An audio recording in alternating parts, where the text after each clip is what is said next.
మీకు ఒకానొక టైంలో ఎన్టీ రామారావు గారితో కూడా ఒక ఇష్యూ వచ్చింది. మీకు వ్యతిరేకంగా ఉన్న కృష్ణ గారిని పెట్టి మీ మీద వ్యతిరేకంగా తీస్తున్నారు గిరిబాబు గారు.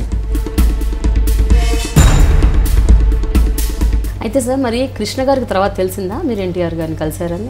ఆయన కృష్ణ గారు అనేవాడు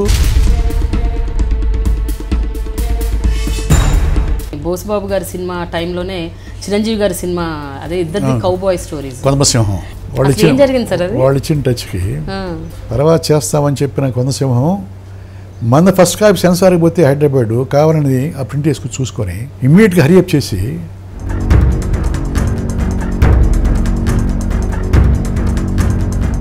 ఆ తర్వాత నేను చేశాను ప్రెస్టేజ్ కోసం 2 నెలల తర్వాత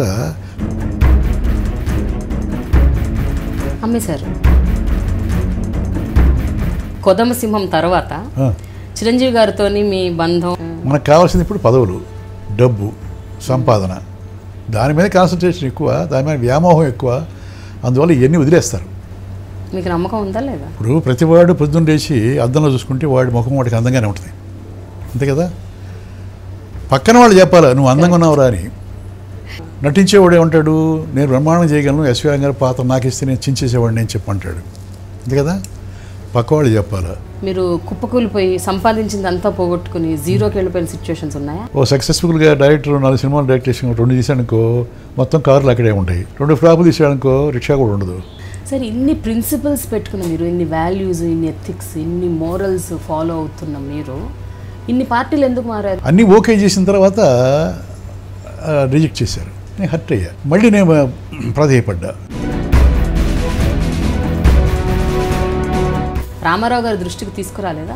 అప్పుడు ఆయన చంద్రబాబును మన వెంకటేశ్వరరావు వాళ్ళు చూసుకుంటున్నారు. ఓ అప్పుడెక్కడ స్టార్ట్ అయిపోయింది.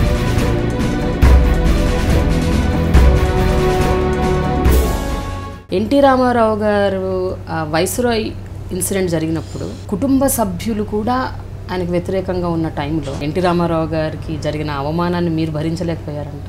భరించే విషయం కాదు, భరించలేకపోయాం. నేనే కాదు, ప్రతిపక్షంలో ఉన్న ఓటర్స్ కూడా బాధపడ్డారు. టోటల్ ఆంధ్రప్రదేశ్ మొత్తం బాధపడింది. ఆయన ఓట్లు వేసిన వాళ్ళే కాదు, ఆయన ఓట్లు వేయని వాళ్ళు కూడా బాధపడ్డారు. మీ ఆవిడతో మీకు 50 ఏళ్ల సహవాసం, 50 ఏళ్ల సహచర్యం, 53. ఇప్పుడు ఆవిడ లేని లోటు మీకు అంటే ఈ 1 ఇయర్గా what are you going through sir? ఆ జ్ఞాపకాలు నేను పోయే వరకు వెంటాడుతూనే ఉంటాయి.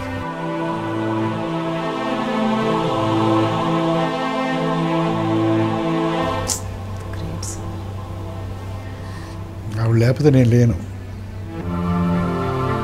సంసారం మొత్తం, బాధ్యతలు మొత్తం ఆవిడే. ఒక మంచి డైలాగ్ చెప్పండి సార్, మీకు గుర్తున్న డైలాగ్. పెళ్ళాం చెప్తే వినాలి.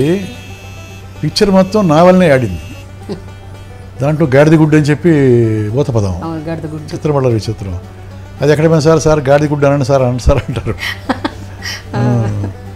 జిరిజిప్ అనేది దాంట్లో ఇది దొంగోడు వచ్చాడు, ఊత పదాలు. 2019 ఎలక్షన్ కల్లా పవన్ కళ్యాణ్ గారు ఒక గ్రేట్ ఆల్టర్నేట్ పవర్గా ఎమర్జ్ అవుతారని మీరు అనుకుంటున్నారా? ప్రజారాజ్యం పార్టీ పెట్టారు బ్రదర్స్ ఇద్దరు. వీళ్ళు ఇమీడియట్గా జంప్ చేశారు, బట్ ఓటర్స్ అంత తిరిగి జంప్ చేయరు. రేపు అదే కాన్స్టిట్యున్సీలో అతను పోటీ చేశాడు అనుకో, ఓడిపోవడానికి కూడా అవకాశాలు ఉంటాయి. నాకు తెలిసిన విషయం.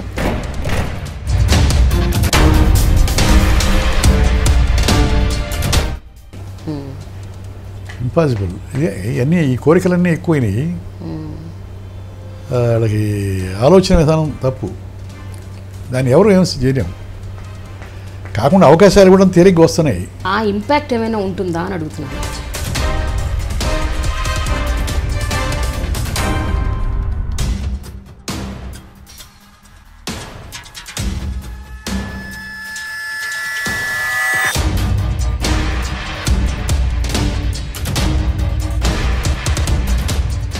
నేను మీ Giribabu, IT channel, dialogue with Prema.